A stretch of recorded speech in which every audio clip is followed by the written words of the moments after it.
Assalamualaikum warahmatullahi wabarakatuh. Kami dari kelompok 5 akan menjelaskan rangkuman materi dari chapter 10, yaitu akuisisi dan disposisi plan, properti, dan equipment. Sebelumnya, perkenalkan anggota kelompok kami dengan saya Mirama Syamsyari Putri dengan NPM akhir 140 dan rekan saya. Saya Gladisti Cornelia Agri dengan NPM akhir 146. Dan saya Nafiah Hayati dengan NPM akhir 148. Saya Anika Puji Lestari dengan NPM akhir 149. Saya Karina Wahyunita dengan NPM akhir 143.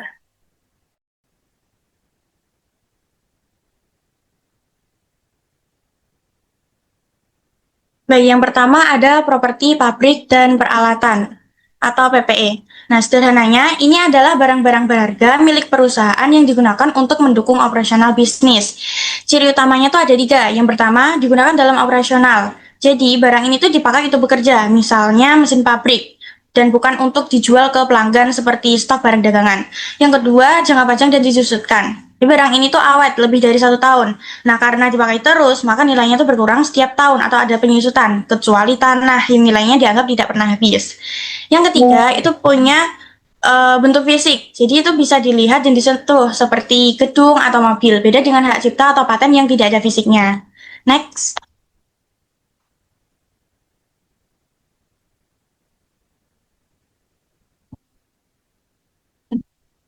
Cara menghitung harga perolehan atau akuisisi. Jadi saat perusahaan itu membeli aset, harganya itu bukan cuma harga label di toko. Prinsipnya itu menggunakan biaya historis, yaitu semua uang yang dikeluarkan sampai barang itu siap digunakan. Yang pertama ada biaya tanah. Semua biaya untuk mendapatkan tanah dan menyiapkannya agar bisa dibangun. Jadi seperti harga beli tanah, biaya hukum seperti pengacara atau akte tanah. Lalu ada biaya pembersihan lahan, seperti saat meratakan tanah, merobohkan bangunan lama yang tidak dipakai. Nah, jika ada hasil penjualan sisa bongkaran bangunan lama, maka hasilnya itu dikurangi dari biaya tanah. Lalu ada perbaikan lahan. Ada hal-hal yang punya umur terbatas seperti pagar, jalan setapak, dan tempat parkir itu dicatat terpisah karena bisa rusak dan perlu disusutkan. Next.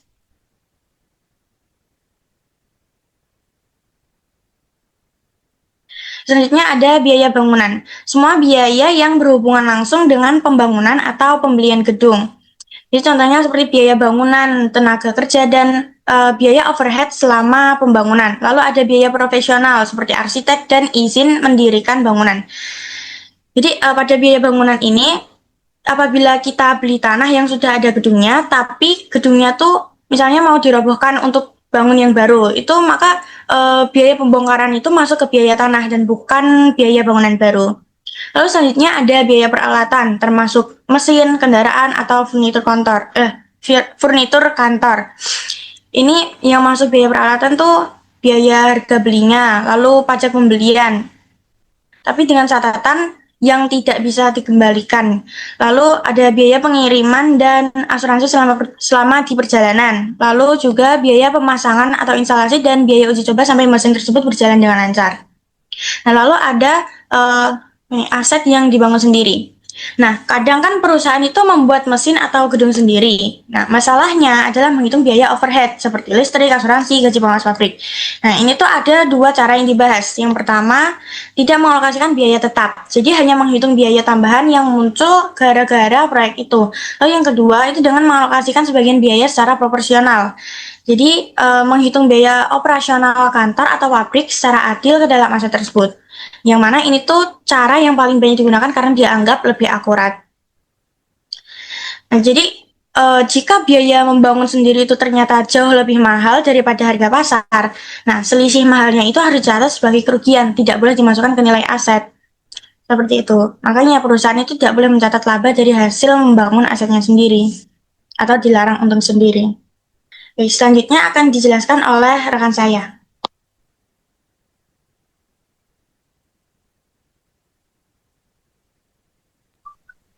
Baik, di sini saya akan mengenai borrowing cost during construction. Terdapat 3 pendekatan yang disarankan untuk memperhitungkan bunga yang timbul dalam pembiayaan pembangunan properti, pabrik, dan peralatan atau P3, yaitu yang pertama tidak mengkapitalisasi biaya pinjaman selama konstruksi. Dalam pendekatan ini, bunga itu dianggap sebagai biaya pembiayaan dan bukan biaya konstruksi. Beberapa pihak berpendapat bahwa jika perusahaan menggunakan pembiayaan ekuitas daripada utang, perusahaan tersebut tidak akan menanggung biaya ini. Lalu yang kedua ada membebankan biaya konstruksi dengan semua biaya pinjaman dana yang digunakan, baik yang dapat diidentifikasi maupun yang tidak dapat. Nah, metode ini menyatakan bahwa biaya konstruksi itu harus mencakup biaya pembiayaan, baik dengan uang tunai, utang, atau ekuitas.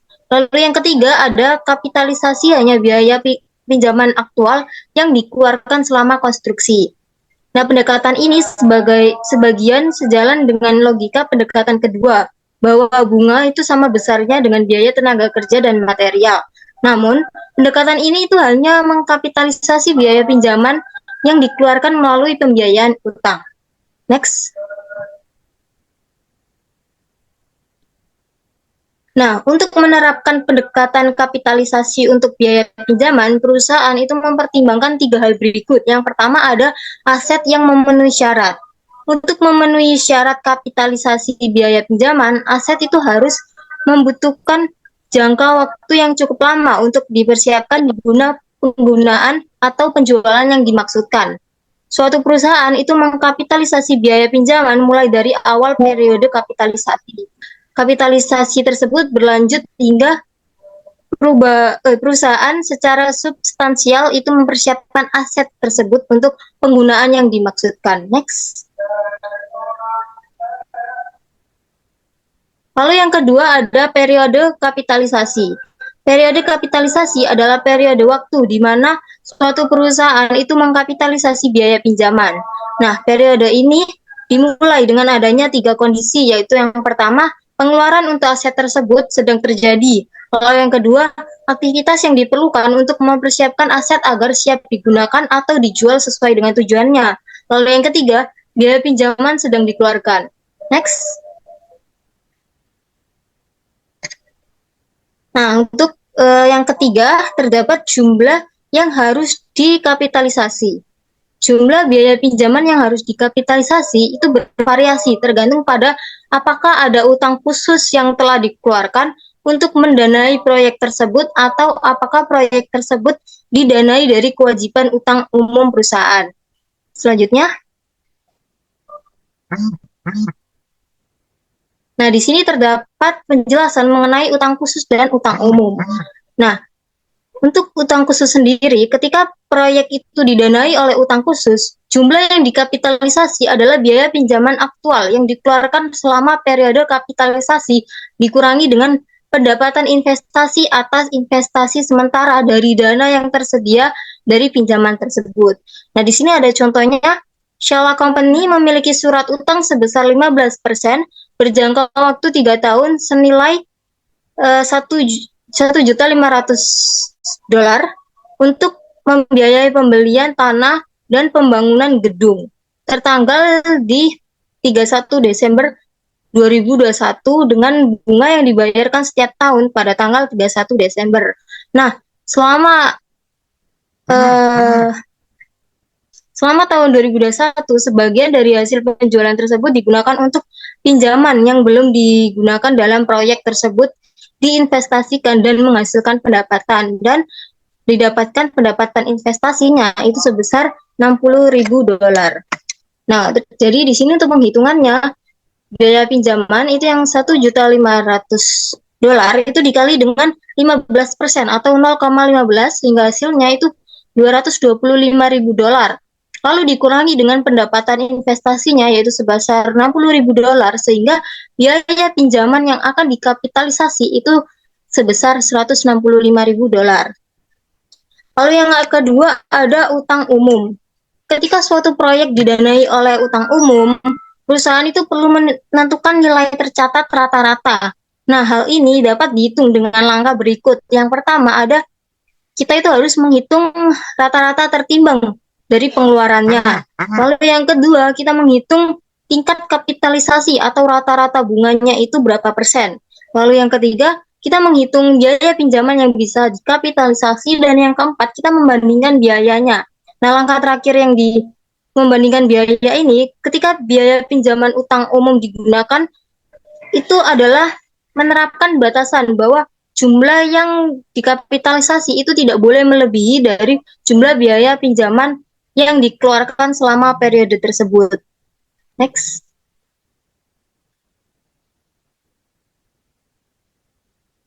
Nah, untuk selanjutnya akan dijelaskan oleh rekan saya.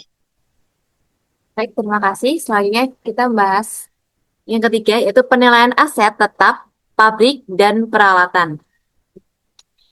Pada sebab ini menjelaskan isu-isu akuntansi yang berkaitan dengan perolehan dan penilaian aset tetap, di mana perusahaan harus mencatat properti, pabrik, dan peralatan dengan nilai wajar dari apa yang mereka lepaskan atau dengan nilai wajar dari aset yang diterima, manapun yang lebih jelas terlihat.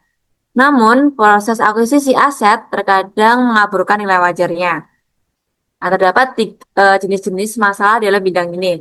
Yang pertama ada cash discount, yang kedua ada different payment contract, yang ketiga ada lump sum purchase, yang keempat ada issuance of share, yang kelima ada exchange of non-monetary asset, dan terakhir ada government grant. Kita bahas mengenai cash discount atau diskon tunai. Dalam akuntansi, untuk memperoleh aset tetap, perusahaan seringkali mendapat jika melakukan pembayaran dalam jangka waktu tertentu. Nah, terdapat dua pandangan utama dalam mencatatkan diskon ini. Yang pertama yaitu pengurangan biaya aset atau dengan metode neto. Diskon tunai dianggap sebagai pengurangan biaya aset, baik diskon tersebut diambil maupun tidak. Argumennya yaitu biaya real dari sebuah aset merupakan harga tunai atau ekuivalen tunai yang dibayarkan untuk memperolehnya. Jika gagal untuk mengambil diskon dianggap sebagai indikasi, influensiasi, atau kesalahan manajemen. Yang kedua, ada sebagai kerugian atau biaya atau metode bruto. Beberapa pihak berpendapat bahwa kegagalan mengambil diskon tidak selalu merupakan kerugian karena cara diskon mungkin tidak menguntungkan atau tidak bijaksana bagi perusahaan untuk mengambilnya pada saat itu. Selanjutnya ada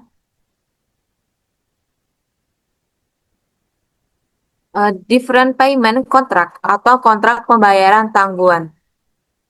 Perusahaan seringkali membeli aset tetap melalui kontrak kredit jangka panjang dengan menggunakan catatan promise atau notes biasa atau wesel, hipotek atau kewajiban serupa.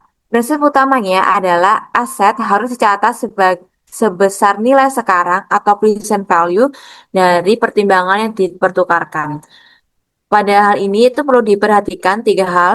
Yang pertama, perusahaan itu mencatat aset yang dibeli dengan kontrak kredit jangka panjang pada nilai sekarang dari imbalan yang dipertukarkan antara pihak-pihak yang berkontrak pada tanggal transaksi.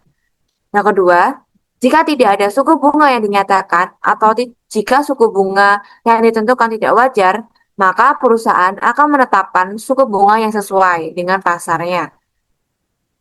Yang ketiga, perusahaan menggunakan harga pertukaran tunai aset yang diperoleh jika dapat ditentukan sebagai dasar untuk mencatat aset dan mengukur elemen bunga. Di sini ada contoh, saya bacakan. Sebagai contoh, Sutter AG membeli robot penyemprot cat yang dirancang khusus untuk jalur produksinya. Perusahaan tersebut menerbitkan surat utang senilai 100.000 dengan jangka waktu 5 tahun dan tanpa bunga kepada Wrigley's Robotics untuk peralatan baru tersebut. Tingkat suku bunga pasar yang berlaku untuk kewajiban sejenis ini adalah 10%. Sutter akan melunasi surat utang tersebut dalam 5 angsuran sebesar $20 yang dibayarkan pada akhir setiap tahun. Sutter tidak dapat dengan mudah menentukan nilai wajar robot yang direncanakan khusus ini. Oleh karena itu, Sutter memperkirakan nilai robot tersebut untuk menetapkan nilai wajar atau nilai sekarang dari surat utang tersebut. Yang pertama kita menghitung dulu present value-nya. Di sini $20 dikali PV present value ordinary Antu ini dengan 5 kali angsuran dengan 10% bunga, maka menghasilkan 75,816. Maka akan dicatat pada transaksinya equipment sebesar 75,816 sebelah debit, lalu sebelah kreditnya notes payable sebesar 75,816. Lalu untuk akhir tahun pertamanya pencatatannya yaitu dengan cara interest expense 7,582 ini didapat dari 7,816 dikali dengan 10%-nya, maka menghasilkan 75,82. Lalu cashnya yaitu yang tercatat sebesar $20. Maka not payable-nya di sebelah debit sebesar 12,418. Lalu untuk akhir tahun kedua, maka pencatatannya adalah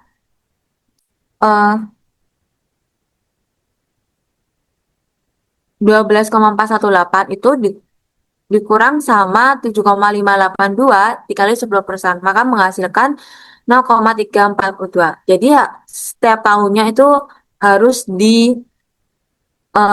dinilaikan wajarkan atau dibuat PV. Selanjutnya yaitu membahas lump sum proses atau pembelian gabungan. Lump sum proses atau sering disebut basket purchase terjadi ketika sebuah perusahaan membeli sekelompok aset tetap, misalnya tanah, bangunan, dan peralatannya secara bersamaan dengan satu harga total. Maksudnya dengan satu harga borongan ya. Masalahnya itu bagaimana sih cara mengalokasikan harga tunggal tersebut ke masing-masing aset agar setiap aset memiliki nilai buku yang akurat untuk tujuan penyusutan. Nah, ini ada contohnya. Ada Northwich Home Inc. memutuskan untuk membeli beberapa aset dari sebuah perusahaan pemanas kecil, Comfort Heating, seharga 80.000. Comfort Heating sedang dalam proses likuidasi. Aset-aset yang dijualnya adalah sebagai berikut. Di sebelah gambar 1 itulah asetnya yang telah ditulis, diketahuinya. Lalu Northwich House mengalokasikan harga pembelian sebesar 80.000 itu berdasarkan nilai wajar relatif dengan asumsi identifikasi biaya secara spesifik tidak praktis. Jadi caranya karena diketahui bahwa fair value-nya, nilai adilnya itu sebesar 10%, itu didapat dari totalan hal ini, diketahuinya.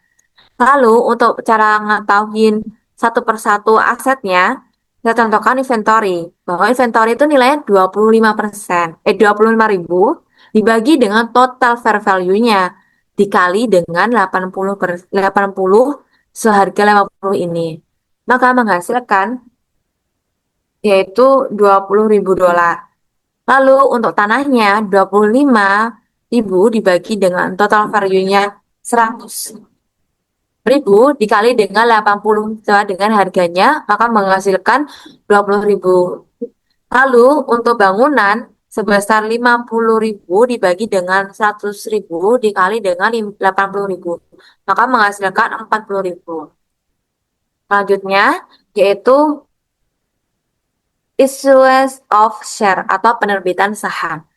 Ketika perusahaan memperoleh aset tetap seperti properti atau peralatan dengan cara menerbitkan saham sendiri, baik saham biasa maupun saham preferred, biaya aset tersebut tidak bisa diukur dengan kas yang dibayarkan karena tidak ada kas yang keluar.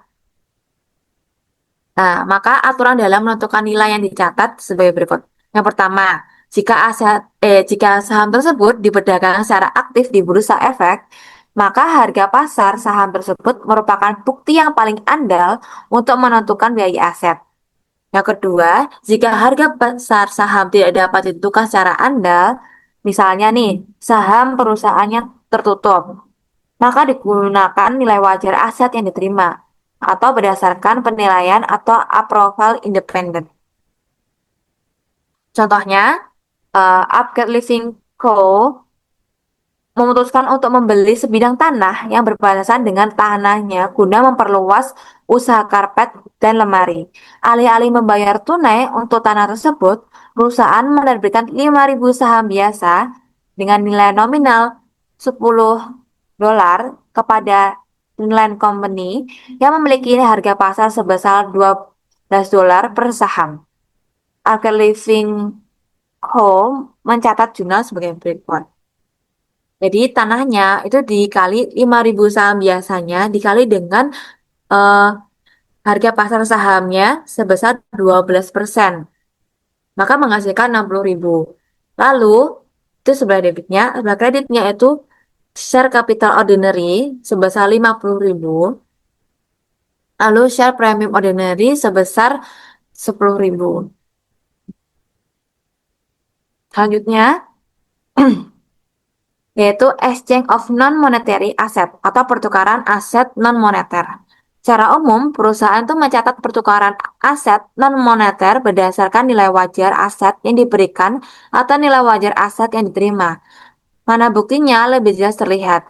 Selisih antara nilai wajar aset yang diberikan dengan nilai buku atau book value, aset tersebut diakui sebagai keuntungan atau kerugian.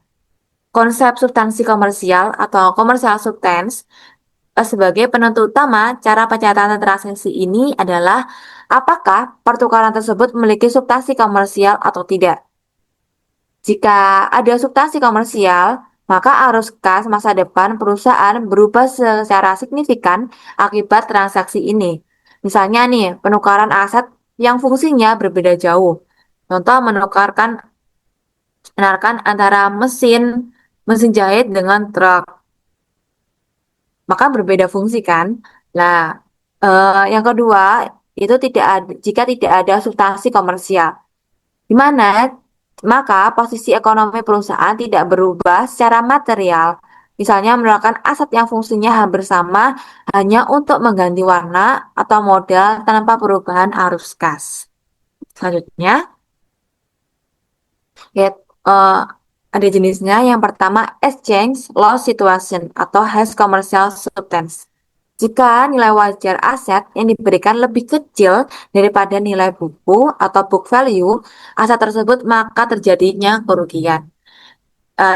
Ini dapat dikakui dengan cara kerugian harus diakui segera dan seluruhnya dalam laporan laba rugi. Contohnya, Information Processing SA menukarkan mesin bekasnya dengan model baru di Geron Business Solution NV. Penukaran ini memiliki substansi komersial. Mesin bekas tersebut memiliki nilai buku yaitu 8.000 dengan biaya awal 12.000 dikurangi akumulasi depresiasi sebesar 4.000 dan nilai wajarnya yaitu 6.000. Model baru tersebut terdaftar dengan harga 16.000. Jerot memberikan informasi processing tunjangan tukar tambah sebesar 9.000 untuk mesin bekas tersebut. Yang pertama, kita tuh cari dulu biaya mesin barunya. Dengan cara harga jual mesin baru sebesar 16.000 itu dikurangi dengan potongan harga tukar tambah mesin bekasnya sebesar 9.000. Maka menghasilkan pembayaran tunainya yaitu 7.000. Lalu nilai wajar mesin bekasnya yaitu ditambah dengan nilai wajar mesin bekasnya sebesar 6.000. Maka biaya mesin barunya yaitu 13.000. Lalu kita lanjut ke bagian pemrosesan informasi, maka akan dicatat sebagai berikut. Dengan peralatan sebesar 13.000 sebelah debit, lalu akumulasi penyusutan peralatan sebesar 4.000 sebelah debit, lalu kerugian atas pembuangan peralatan sebesar 2.000 di sebelah debit, lalu peralatan di sebelah kredit sebesar 12.000 dengan uang tunai atau cash sebesar 7.000. Lalu selanjutnya itu kita mencari kerugian akibat penjualan mesinnya dengan cara nilai wajar mesinnya itu dikurang dengan nilai buku mesinnya. Jadi 6.000 dikurangi 8.000, maka nilai ruginya sebesar 2.000. Selanjutnya ada exchange gain situation, yang artinya maksudnya tuh ada nilai komersialnya. Jika nilai wajar aset yang diberikan lebih besar daripada nilai buku aset tersebut, maka terjadinya keuntungan. Ini dapat diakui dengan keuntungan diakui segera dan seluruhnya dalam laporan laba rugi. Dengan contoh, perusahaan transportasi internet menukar sejumlah truk bekas ditambah dengan uang tunai sebuah truk trailer. Truk-truk bekas tersebut memiliki nilai baku gabungan sebesar $42 dengan biaya perolehan $64 $40.000 dikurangi dengan penyusutan terakumulasi sebesar $22.000. Agen pembelian intens yang berpengalaman di pasar barang bekas menyatakan bahwa truk bekas tersebut memiliki nilai wajar sebesar $49.000. Selain truk tersebut, Instead harus membayar $11.000 tunai untuk truk semi-trailer tersebut. Pertama kita nyari dulu biaya truknya, semi-truknya, dengan cara nilai wajah truk yang ditukar ditambah dengan tunai yang dibayarkan. Lalu untuk transaksinya dapat dicatat sebagai semi truknya sebelah debit, akumulasi penyusutan truk sebelah debit, truk bekas truknya itu sebelah kredit, keuntungan dari penjualan truk itu juga tidak catat tapi sebelah kredit, lalu uang tunai juga sebelah kredit. Maka untuk mencari nilai keuntungannya itu dapat diperoleh dengan cara nilai wajar truk bekas itu dikurang dengan harga truk bekasnya, lalu dikurang juga dengan akumulasi penyusutannya, maka akan menghasilkan keuntungan dari penjualan truk bekas tersebut. Selanjutnya ada like commercial substance, yaitu tanpa substansi komersial. Ini maksudnya skenario di mana perusahaan melakukan penukaran, namun posisi ekonominya tetap sama. Pelakuan akuntansinya berbeda untuk keuntungan dan kerugian. Jika rugi atau loss, tetap diakui segera, sama seperti skenario lainnya. Jika untung atau gain, keuntungan ditangguhkan atau different. Artinya perusahaan tidak mencatat keuntungan di laporan laba rugi. Hal ini memiliki dampak. Keuntungan tersebut digunakan untuk mengurangi nilai buku atau basis biaya aset yang baru. Ini memiliki contoh. Ini contohnya seperti yang kedua tadi, yang gain. Dalam hal ini, instead menukar pengakuan keuntungannya sebesar $7.000 dan mengurangi nilai dasar truk trailer tersebut. Maka kita tunggu dulu kira-kira nilainya bagaimana. Jadi fair value dari semi truknya itu sebesar 6.000, maka dikurangi dengan keuntungannya yaitu sebesar 7.000. Maka basis semi truknya sebesar 53.000. Atau dengan cara book value untuk truknya sebesar 42.000 ditambah dengan cash pain atau yang nilai uang yang dikeluarkan kita. Maka basis semi truknya itu nilainya juga sama sebesar 53.000.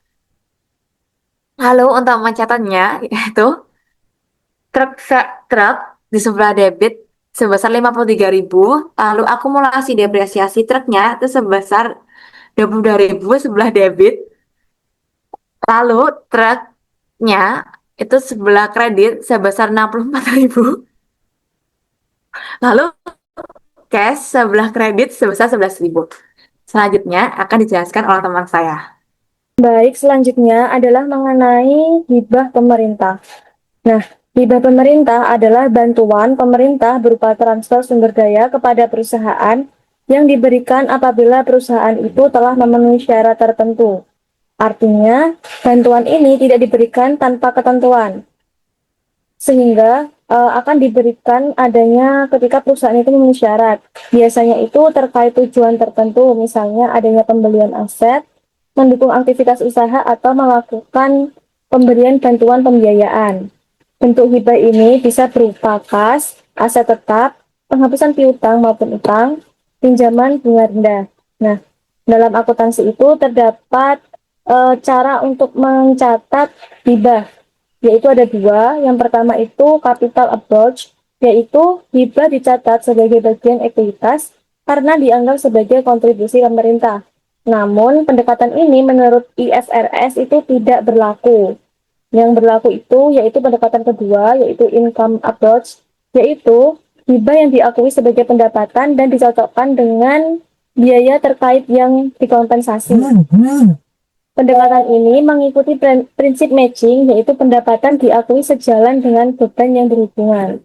Oleh karena itu, mengapa IFRS itu mewajibkan penggunaan income approach ini. Next. Nah, dalam income approach ini terbagi menjadi dua metode. Yang pertama itu deferred grant revenue.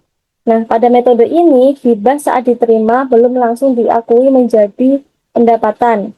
Hibah harus dicatat dulu sebagai kewajiban atau pendapatan yang ditangguhkan. Setelah itu, hibah diakui bertahap sebagai pendapatan selama umur manfaat aset. Tujuannya agar pendapatan hibah diakui sejalan dengan beban, misalnya adanya depresiasi, sehingga manfaat hibah akan muncul melalui pengakuan pendapatan. Lalu untuk metode yang kedua itu ada reduction of asset. Pada metode ini, hibah langsung mengurangi harga perolehan aset.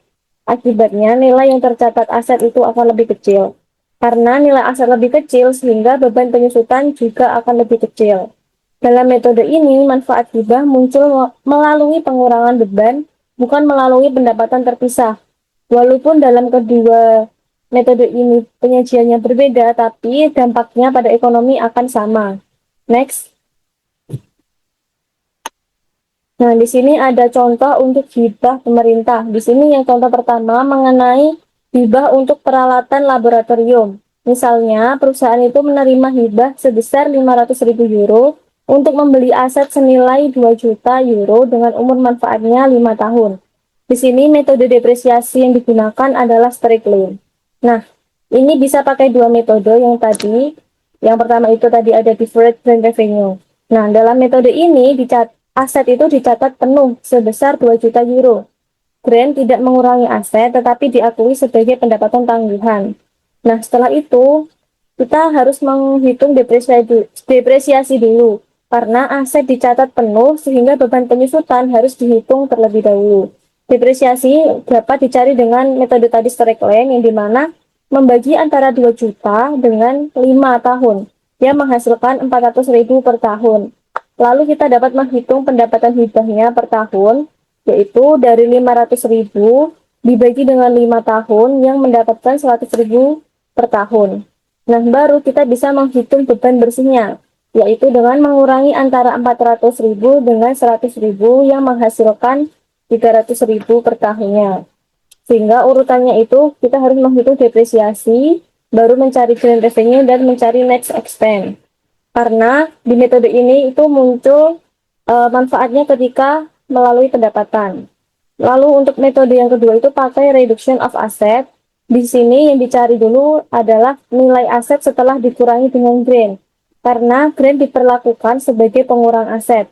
Di sini dapat dicari dengan cara 2 juta dikurangi 500.000 yang menghasilkan 1,5 juta. Nah, setelah itu di sini kan tidak ada grant revenue yang terpisah karena manfaat hibah kan muncul melalui beban yang lebih kecil.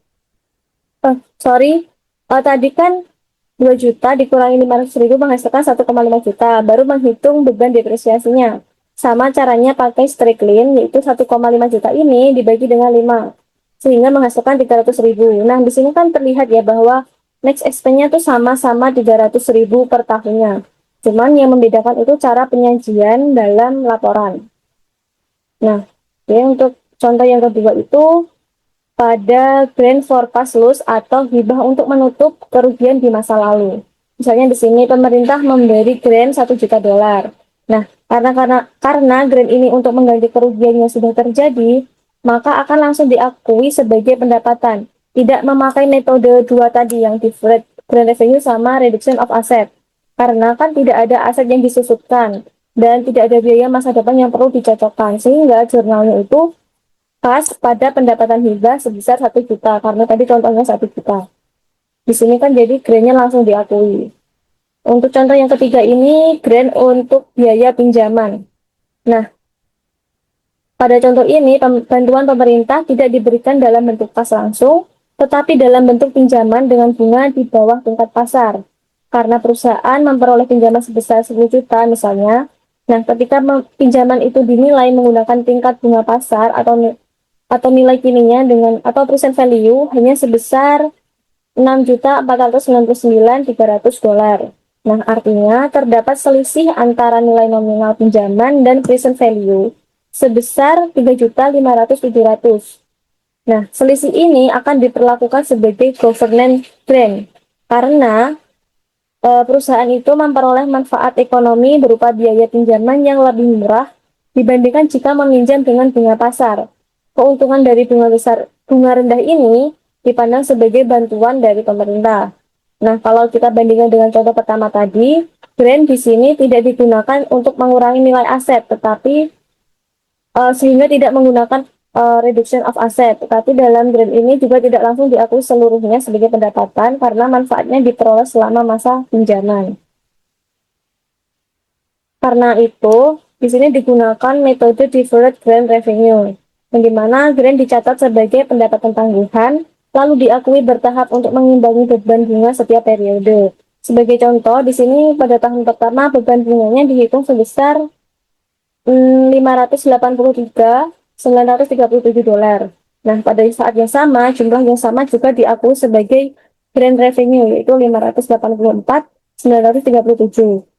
Nah, akibatnya pendapatan hibah tersebut akan meng-offset beban bunga sehingga biaya pinjaman secara efektif tertutupi.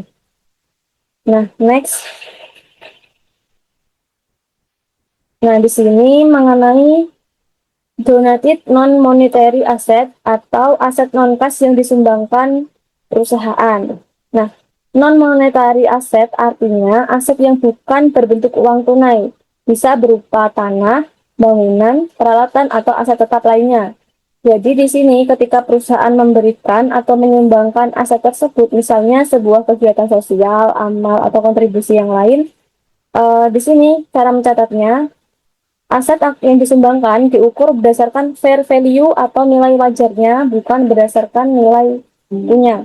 Di sini kenapa memakai fair value? Karena fair value itu mencerminkan nilai ekonomi aset yang benar-benar dikorbankan perusahaan pada saat aset disumbangkan.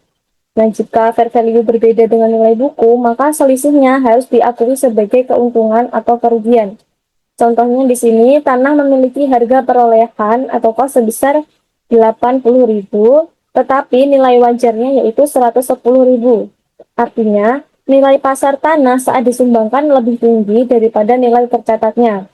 Karena perusahaan memberikan aset dengan nilai ekonomi 110, maka diakui contribution expense-nya sebesar 110.000. Lalu untuk akun tanah dikeluarkan dari pembukuan sebesar nilai bukunya yaitu 80.000.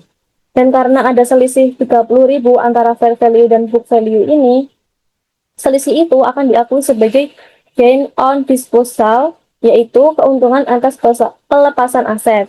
Untuk jurnalnya seperti ini, yaitu contribution expense pada land dan gain on disposal, yang dimana ada 110.000 untuk contribution, land 80.000, gain on disposal 30.000. Nah, artinya perusahaan di sini mengakui beban kontribusi, aset tanah dikeluarkan dari pembukuan, dan diakui keuntungan atas selisih nilai. Jika kondisinya misalnya terbalik, misalnya fair value itu lebih rendah dibanding dari book value, maka yang diakui itu bukan gain tetapi loss atau kerugian, jadi loss on disposal. Untuk selanjutnya akan dijelaskan oleh rekan saya. Baik, selanjutnya kita memasuki ke LU4 yang akan membahas biaya setelah akuisisi. Nah, sebelum memasuki materi, saya akan menjelaskan sedikit pengertian dari biaya setelah akuisisi. Jadi, biaya setelah akuisisi merupakan pengeluaran yang terjadi setelah aset tetap diperoleh yang bertujuan untuk meningkatkan masa manfaat, kapasitas, atau efisiensi aset. Nah, setelah memasang aset pabrik dan mempersiapkannya untuk digunakan, sebuah perusahaan menanggung biaya tambahan yang berkisar dari perbaikan biasa hingga penambahan yang signifikan. Nah, masalah utama yang bisa terjadi itu cara pengalokasian biaya yang ke periode waktu yang tepat. Nah, di sini ada 4 jenis dari pengeluaran utama. Yang pertama ada penambahan, yang kedua ada perbaikan dan penggantian, yang ketiga ada penataan ulang atau reorganisasi, dan yang keempat ada perbaikan. Next.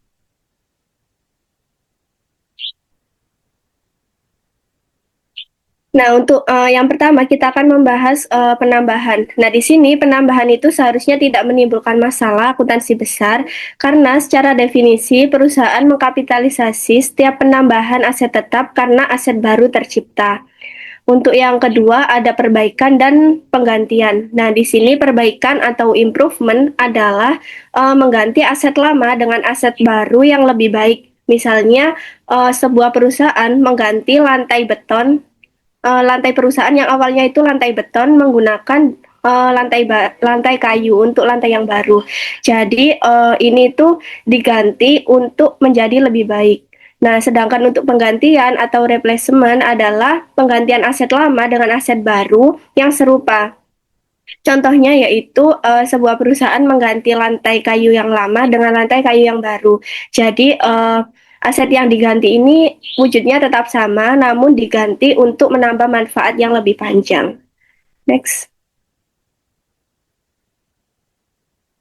Nah, di sini ada contoh dari yang kedua itu tadi, ada contoh pencatatan akuntansi dari kasus Instinct Enterprise, yaitu mengganti pipa besi dengan pipa plastik. Nah, di sini aset barunya adalah pipa plastik seharga 125.000 dengan aset lamanya yaitu pipa besi yang sisa harganya adalah 15.000 karena harga perolehan awalnya 150.000 namun terjadi penyusutan sebesar 135.000. Jadi aset lamanya itu harganya sisa 15.000. Nah, di sini ada nilai sisa aset lama sebesar 1.000 dan rugi pelepasan aset sebesar 14.000. Ini didapat dari nilai buku aset lama sebesar 15.000 dikurangi dengan nilai sisa aset lama sebesar 1.000. Jadi rugi pelepasan asetnya didapat 14.000. Nah, untuk jurnalnya yang pertama ada equipment pada posisi debit yaitu ada aset baru senilai 125.000. Yang kedua ada akumulasi depresiasi equipment aset lama sebesar 135.000. Lalu ada loss on disposal of equipment sebesar 14.000. Lalu di posisi kredit ada equipment aset yang lama namun dengan harga yang belum diakumulasi penyusutan sebesar 150.000. Lalu ada cash, kita akan membeli aset barunya sebesar 125.000 namun ada nilai sisa dari aset lama sebesar 1.000. Jadi kas yang keluar adalah 124.000. Next. Nah, yang ketiga ada penataan ulang atau reorganisasi. Nah, biaya untuk menata ulang atau mengatur ulang aset umumnya tidak dikapitalisasi, melainkan diakui sebagai beban atau biaya pada saat terjadi. Karena menurut IFRS, kapitalisasi biaya terhenti ketika aset sudah berada di lokasi dan kondisi yang siap untuk beroperasi. Selanjutnya yang keempat ada perbaikan. Di sini ada dua jenis perbaikan. Yang pertama ada perbaikan biasa, yang kedua ada perbaikan besar. Nah, perbaikan biasa adalah perbaikan yang dilakukan untuk menjaga aset tetap dalam kondisi operasional. Contohnya itu mengganti oli mesin dan melakukan pembersihan pada mesin. Ini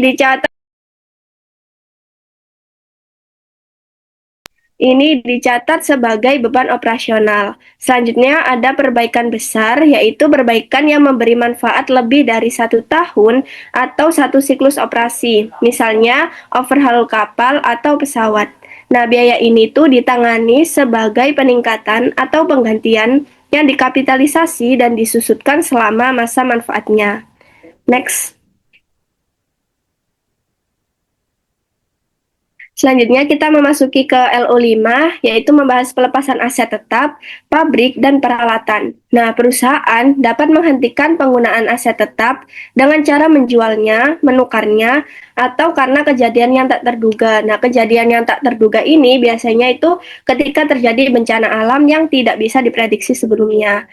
Nah, sebelum dihapus dari pembukuan, perusahaan harus memperbarui penyusutan hingga tanggal pelepasan untuk mendapatkan nilai buku yang akurat. Nah, di sini yang pertama ada penjualan aset tetap. Ini ada satu contoh.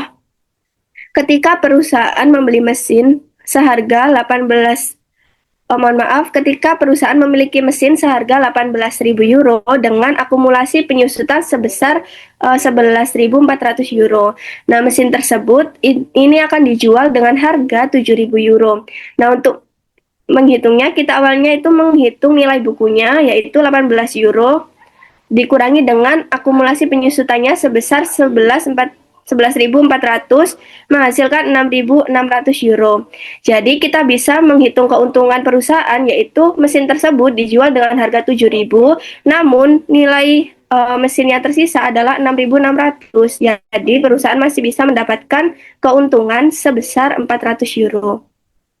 Nah, untuk jurnalnya yaitu mencatat cash sebesar 7.000, yaitu cash perusahaan bertambah karena menjual mesin milik perusahaan.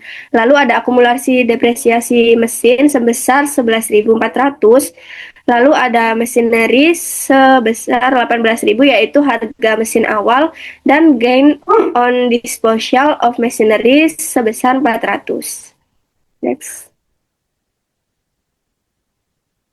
Nah, yang kedua ada konveksi paksa. Nah, di sini aset dilepaskan bukan karena keinginan perusahaan, melainkan karena kejadian yang tidak terduga seperti bencana, yaitu kebakaran, banjir, atau terjadi pencurian. Nah, di sini perusahaan mencatat kerugian pada saat kejadian. Namun, jika ada asuransi, selisih antara penggantian asuransi dan nilai buku aset akan dicatat sebagai keuntungan atau kerugian. Nah, di sini ada satu contoh untuk opsi yang kedua, yaitu jika ada asuransi. Nah, ketika bangunan hancur karena tornado dengan nilai buku 3.500.000, perusahaan asuransi membayar 5 juta. Jadi, perusahaan dapat mencatat keuntungan dari klaim asuransi tersebut sebesar 1.500.000. Karena nilai aset perusahaan kan 3.500.000, namun perusahaan dapat klaim asuransi sebesar 5 juta, jadi perusahaan masih mendapatkan keuntungan dari klaim asuransi tersebut sebesar 1.500.000 euro. Nah, untuk jurnalnya yaitu pada saat terjadi bencana itu dicatat loss from tornado sebesar 3.500.000, yaitu aset yang hilang. Lalu ada akumulasi depresiasi sebesar 2.500.000 dan building sebesar 6 juta pada posisi kredit. Lalu pada saat klaim asuransi, jurnalnya yaitu cash sebesar 5 juta karena perusahaan mendapatkan asuransi sebesar 5 juta, jadi kas perusahaan bertambah. Lalu pada posisi kredit ada gain from insurance settlement sebesar 5 juta. Next. Sekian penyampaian rangkuman materi perkuliahan yang dapat kelompok kami sampaikan. Apabila ada kesalahan dalam penyampaian materi atau kurangnya, kami mohon maaf yang sebesar-besarnya. Wassalamualaikum warahmatullahi wabarakatuh.